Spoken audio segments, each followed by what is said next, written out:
So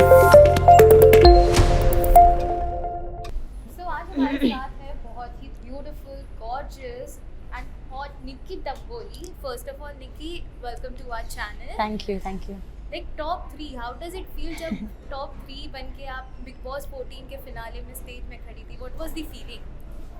I feel great obviously, और I never felt कि इतने दूर तक मैं जाऊंगी, क्योंकि वापस आने के बाद मेरी गेम थोड़ी सी वीक पड़ गई थी. वो एक अपने आप को तो समझ में आता है कि हम कितने लैग बिहाइंड कर रहे हो. तो मुझे लगा नहीं था कि मैं टॉप 3 में पहुंचूंगी, क्योंकि मेरे कॉम्पिटिटर्स जो थे वो काफ़ी टफ थे. उन लोगों ने इंडस्ट्री में काफ़ी साल से काम किया हुआ था और मुझे बस 4 साल हो गए हैं. तो बट ठीक है, अपने फैंस का मैंने दिल जीता है, लोगों के दिल जीते हैं, हंसाया है, एंटरटेन किया है. उस वजह से अगर वो मुझे टॉप 3 में पहुंचाते हैं तो I am very grateful. Okay, हमने आपकी जर्नी देखी. आई मस्ट से कि आपकी जर्नी वाकई बहुत एंटरटेनिंग थी फैंस के लिए, और साथ ही साथ कई सारे अप डाउन, आप एपिक भी हो गई थी, फिर से आई थी. बट आपसे जानना चाहें कि आप अपनी जर्नी को किस तरह देखती हैं बिग बॉस 14? ओके, तो मेरी बिग बॉस 14 की जर्नी बिल्कुल भी इजी नहीं थी, बहुत डिफ़िकल्ट थी. जब मुझे ये ऑफ़र आया था तभी मुझे पता था कि पूरा घर, ऐसा एक दिन आएगा कि पूरा घर मेरे अगेंस्ट हो जाएगा, क्योंकि मेरा नेचर बिल्कुल भी नहीं है कि मैं फ्लेक्सिबल रहूँ. मैं एडजस्ट नहीं कर पाती हूँ किसी के भी साथ. और अब 15 लोगों अलग अलग टाइप की पर्सनालिटी है, और मुझे पता है कि मेरी किसी से भी नहीं बनेगी, क्योंकि अब सी हर व्यक्ति को लगता है कि हम अलग हैं, लेकिन I am genuinely I feel कि आई एम यूनिक, क्योंकि जो मेरे स्टैंड्स होते हैं, जो मेरे डिसीजंस होते हैं, वो किसी से भी सहमत नहीं होते. मतलब आपका सपोज अगर आप मेरे दोस्त हो तो आपका सुन के मैं वो डिसीजन नहीं लूँगी, मैं वो समझूंगी, लेकिन करूँगी वही जो मेरे को सही लगता है.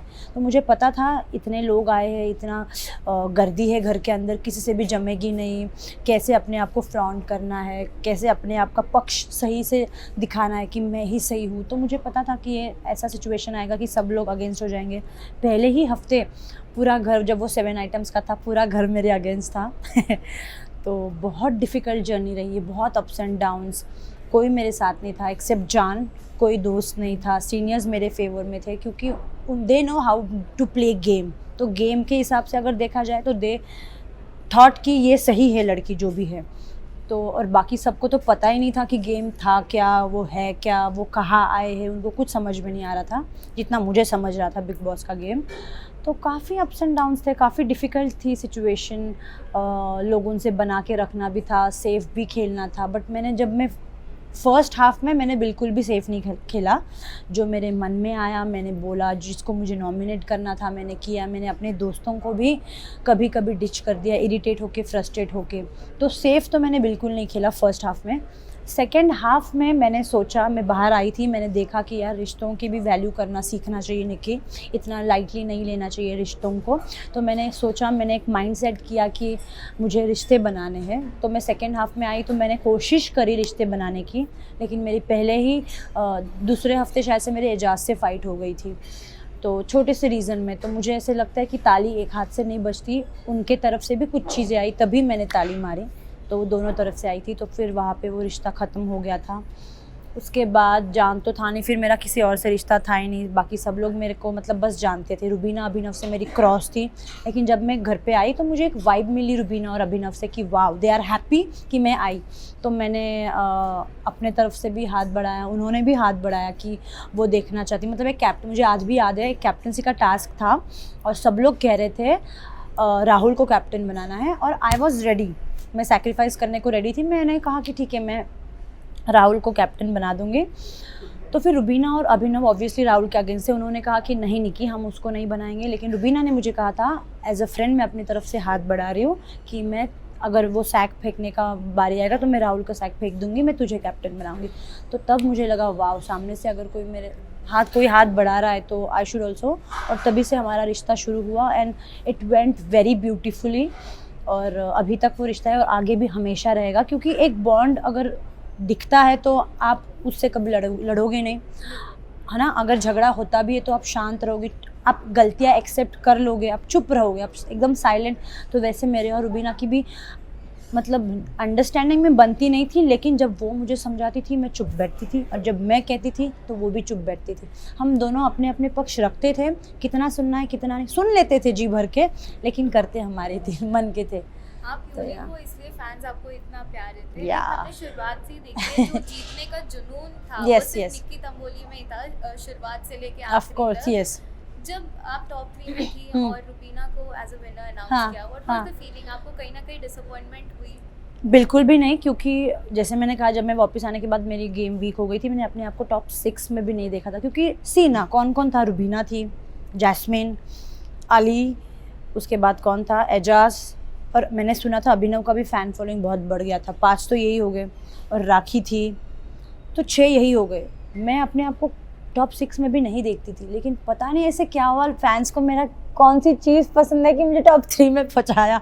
I am shocked, at the same time I am happy. But मुझे ना सी हर चीज़ की भूख होती है कि ये करना है लाइफ में। I am hungry to do work and to gain knowledge, but top 3 में हूँ तो आई एम ग्रेटफुल। लेकिन मेरे को मतलब वो कहते हैं ना, मतलब हम लोग मराठी में तो हवरट कहते हैं, हवरट मतलब कि इतना भी लालच मत रखो किसी भी चीज़ के लिए। मेरे बाद अगर मैंने किसी को विनर देखा था फर्स्ट हाफ में तो वो एजाज था, क्योंकि मेरी उससे बहुत बनती थी। एजाज से फिर झगड़ा हो गया, उसके बाद रुबीना मेरे से क्लोज हुई, तो मेरे बाद जिसको मैंने एज अ विनर देखा है वो रुबीना। तो रुबीना जब जीती जब मैं बाहर निकलने से पहले मैंने रुबीना को बोला था, रुबीना मैं टॉप 3 में तो पहुंच गई, अगर मैं नहीं जीतती तो you have to take the trophy and come. तो उसने कहा अभी देखते क्या होता है बहन, अब लेट्स सी। मैंने कहा no, you are taking the trophy, I know. और मेरे बाद अगर मैंने किसी को विनर देखा है तो वो रुबीना को। बहुत ज़्यादा खुशी हुई, बहुत ज़्यादा खुशी हुई मुझे। ओके, जैसे कि आपने कहा कि सेकंड जो आपको सेकंड इनिंग मिली थी बिग बॉस में, आपकी और रुबीना की काफ़ी अच्छी बॉन्ड बनी, सिस्टरहुड का एक बॉन्ड बना। तो रुबीना कितनी सपोर्टिव थी जो आपकी सेकंड इनिंग जो बिग बॉस 14 में स्टार्ट हुई थी? तो रुबीना एक ऐसी बंदी है, वो फ्रेंडशिप को और रिलेशनशिप को बहुत अच्छी तरह से समझती है और उसे संभाल के रखती है। She don't want to lose उसके जो क्लोज होते हैं, ठीक है। तो रुबीना कहती है कि अगर उसका कोई दोस्त है, अगर वो गलत भी है तो उसके फेवर में वो इतना बात करेगी कि गलत को भी सही वो कर देगी, वो दिखाएगी। She want to show like that कि आप गलत भी हो तो दुनिया के सामने वो आपको इंसल्ट नहीं करेगी, वो कहेगी कि आप सही ही हो। बाद में अकेले में आपको समझाएगी कि आप गलत थे, लेकिन आपका दिल कभी नहीं दुखाएगी। तो वो नेचर कहीं ना कहीं मुझे बहुत अच्छा लगा। मुझे छोटी छोटी चीज़ें बहुत अच्छी लगती। जब मैं बीमार पड़ती थी बिग बॉस के घर में, टास्क खेल के हमारे पैर दर्द होते थे, कमर दर्द होती थी, तो वो मेरी कमर दबाती थी, मैं उसके पैर दबाती थी। She used to take care of me like a sister, like a mother. वो फीलिंग मुझे घर में किसी से नहीं आई। जो सुकून बिग बॉस से बात करके मिलता था ना, वो मेंटली मिलता था। फिज़िकली इसने, रुबीना ने मेरी इतनी केयर की, ना सिर्फ मेरी, अली को जो वो भाई मानती थी उसका भी उसने इतना केयर किया है कि hats off to her. Wow. Okay, जान के साथ भी आपकी दोस्ती शुरुआत से रही, बीच में थोड़ा दोस्ती में अप एंड डाउन्स आए, अब क्या कुछ बॉन्ड आप जान के साथ शेयर करें? अभी तो हम बहुत अच्छे दोस्त बन गए। अभी यहाँ आने से पहले हम लोग बातचीत भी कर रहे थे। तो ही is a very sweet guy, काफ़ी जेन्युइन है। हाँ, गेम पॉइंट ऑफ व्यू से उसको गेम समझ में नहीं आया, but as a human being he is very talented, very sweet, very humble, very down to earth, very caring and also supportive है। सपोर्ट करता है, क्योंकि जब घर मतलब फर्स्ट 2 हफ्ते में पूरा घर मेरे अगेंस्ट था, he was the one to take stand for me, अपना थिंग्स कॉम्प्रोमाइज़ करता था for me।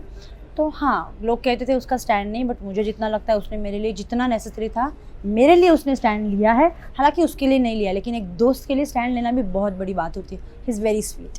हमने देखा था कि जान जब एलिमिनेट हो रहे थे आप काफ़ी इमोशनल भी हो। हाँ, क्योंकि मेरा क्या होता है, हाथ से चीज़ निकल जाती है ना, तब मुझे एहसास होता है। ऐसे काफ़ी बार हुआ है। तो जान घर से चला गया और उसके बाद इमीडिएटली मुझे एक स्ट्राइक हुआ, यार जान नहीं है, और वो एक सुनापन सा है ना, वो महसूस हुआ। एंड देन आई फेल्ट किया, जब था तब तो इम्पोर्टेंस दिया नहीं कि अब वो फील हो रहा है कि यार वो चला गया। अब मैं सोनी पड़ गई थी, किससे बात करूँ मैं, कि वो हर टाइम मेरे आजू बाजू में रहता था, मुझे अच्छा लगता था जेन्यूनली। तो वो चले जाने के बाद मुझे समझा कि जो रिस्पेक्ट मैंने उसको दी नहीं, गेम के लिए उससे बदतमीज़ी करी, वो सबका एहसास हुआ। And then I felt very bad. Okay, like Rahul Vaidya ने भी काफ़ी कोशिश की थी आपसे दोस्ती बनाए हाँ। की बिग बॉस में, लेकिन ऐसा क्या हुआ जो आपके और उनके बीच में वो बॉन्ड नहीं शेयर कर पाए, दोस्ती वाला? मुझे ऐसे लगता है राहुल वैद्य जो है, he is also nice human being, अच्छा गाता है, दिल का अच्छा है, बट उसको वीकेंड पे कहा गया था जमूरा। तो अब कहा, ऐसे ही तो नहीं कहेंगे, मुझे भी तो कहा गया था थाली का बैंगन, क्योंकि समझ में नहीं आ रहा था ऑडियंस को कि कर क्या रही है, इधर भी नहीं उधर भी नहीं। तो वैसे उसको भी बोला था, क्योंकि उसको बोला था, मुझे ऐसे लगता है क्योंकि वो चाहता है कि हर व्यक्ति उसे सपोर्ट करे। जब वो कैप्टेंसी का टास्क था, वो बैग फेंकने वाला गुब्बारे का, वो हर किसी को जाके बोल रहा है कि मुझे कैप्टन बना, वो अपने बलबूते पे कुछ नहीं कर पा रहा था। आई अंडरस्टैंड बहुमत लेना भी एक गेम है कि आपकी तरफ सब लोग आ रहे हैं, बट इतना बहुमत लिया। मैंने फर्स्ट गेम की वो तो तीर तो मैंने ही मारा था ना, मैंने किसी और का फेंका और फिर किसने, अर्शी ने उसको नहीं बनाया। तो मुझे अब ऐसे लगता है कि you should be very smart. आप सबको बहुमत दे रहे हो, आपको बना भी रहे हो आप बहुमत में, नंबर गेम में आप सबको इकट्ठा कर भी रहे हो, लेकिन एक बंदी है जो गेम कभी भी बिगाड़ सकती है, और मैंने वो किया क्योंकि यार मतलब वो चाहता है कि हर वक्त उसका कोई ना कोई हेल्प करे। तो मेरी भी तो एक्सपेक्टेशंस थी कि मुझे भी आप बचाओ। स्टार्टिंग से मैंने उसको कभी नॉमिनेट नहीं किया, उसने मुझे 2 बार नॉमिनेट किया, ये कहते हुए कि वो मुझे टॉन्ट मारती है। यार मतलब आप दोस्त बोलते हो और फिर आप उसी दोस्त को नॉमिनेट करते हो। नॉमिनेशन का मीनिंग है कि घर से बेघर होना। मतलब आप दोस्त, अगर दोस्त है तो आप कैसे चाहोगे ना कि आप घर से चले जाओ, जो मैंने कभी नहीं चाहा उसके लिए। मैंने हमेशा उसको बचाया है, और मुझे नहीं लगता बचाने के बाद भी उसने मेरे साथ बैठ के कभी, ही वॉज नेवर थैंकफुल कि यार तूने मुझे बचाया। हालांकि जनता थे उसके लिए बाहर, आई न्यू इट, और उसको भी पता था कि उसकी जनता है, बट एक दोस्त भी तो होता है कि यू नो एक दोस्त ने बचाया तो उसको how you should be thankful to her. एक जेस्चर होता है, वो वाइब मुझे उससे कभी आई नहीं। वो स्वीट जेस्चर जो मुझे रुबीना से आई वो मुझे राहुल वैद्य से ऑनेस्टली नहीं आई। Even if he is a nice guy, of course he is, but वो एक वाइब नहीं आती। तो फिर मुझे लगा यार मैं खुश नहीं रह पाऊँगी ऐसी दोस्ती में, तो मुझे लगा कि मैं कितना हेल्प करूँ। तो आई वॉज लाइक, मैंने फिर पीछे हट गई थी कि बस हो गया यार। क्योंकि दोस्ती की बात चल रही है तो अली से भी कहीं ना कहीं आपकी दोस्ती हमने देखी थी, अब क्या कुछ है अली? अली से ना दुश्मनी थी ना सच में दोस्ती थी। अली से मैं जुड़ी हुई थी जस्ट बिकॉज ऑफ गेम, क्योंकि टास्क आता था और टास्क में अपना 100% इन्वॉल्वमेंट देती थी।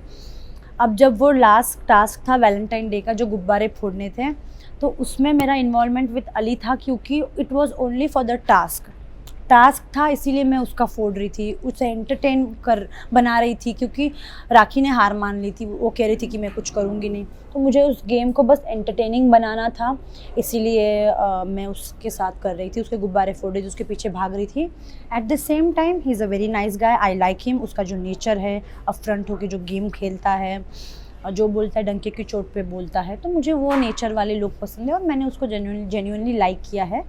बाहर आने के बाद अब तक तो हमारी बात हुई नहीं, अगर भगवान ने चाहा हमारी दोस्ती रहे आगे भी तो बताने। ओके, लेकिन कंटेस्टेंट्स ने हमेशा बोला है कि आप दोस्ती करते हैं सिर्फ मतलब के लिए कि आपको गेम में आगे बढ़ना है। सो मैंने किससे, मुझे नहीं लगता मैंने किसी से मतलब के लिए दोस्ती करी थी। हालांकि मैं एक ऐसी व्यक्ति हूँ जिस बंदी को घर के एक सदस्य ने नॉमिनेट किया है, लेकिन आई एम वेरी थैंकफुल कि रुबीना ने मुझे बचाया, वरना जिसके पास भी बचाने का ऑप्शन आया था किसी ने बचाया नहीं, सबने रुबीना ने भी मुझे फर्स्ट हाफ में तो कितने बार नॉमिनेट किया है। हालांकि जितना मुझे याद है मैंने रुबीना को नॉमिनेट नहीं किया है, क्योंकि मेरा और उसका कुछ बॉन्ड था ही नहीं। उसको मैं इरिटेटिंग लगती थी, उसने मुझे नॉमिनेट किया, बट मैंने अपने फ़ायदे के लिए कभी दोस्ती बनाई नहीं। अगर बनाई भी होती तो मुझे वो हेल्प तो करते। मुझे आप एक चीज़ बताइए, मुझे किसने कभी सेव किया है? किसी ने नहीं सेव किया, हमेशा सबने नॉमिनेट ही किया है। एजाज़ को लेके, जान को लेके, रुबीना जो मेरी सिस्टर है उस तक सबने मुझे नॉमिनेट किया है। तो मुझे नहीं लगता मैंने गेम के लिए किसी से दोस्ती बनाई। मुझे लोगों का गेम ही समझ में नहीं आया घर के अंदर, मुझे अपना ही गेम समझ में आ रहा था। मैंने कभी किसी भी टास्क में अलायंस नहीं बनाया। अब वो कोई भी टास्क ले लो, अब वो बुलडोज़र ले लो, शार्क अटैक ले लो, या कोई भी राजा रानी, मैंने कभी अलायंस नहीं बनाया, क्योंकि अलायंस कभी काम करे ही नहीं। हमेशा काम करते और रिश्ते, और मेरे घर के अंदर रिश्ते ही कमज़ोर थे। तो मुझे अपने लिए ही खेलना था, और मुझे लगता है टॉप 3 में जैसे मैं पहुँची हूँ, तो मुझे लगता है मेरे फैंस ने मुझे पहुँचाया है।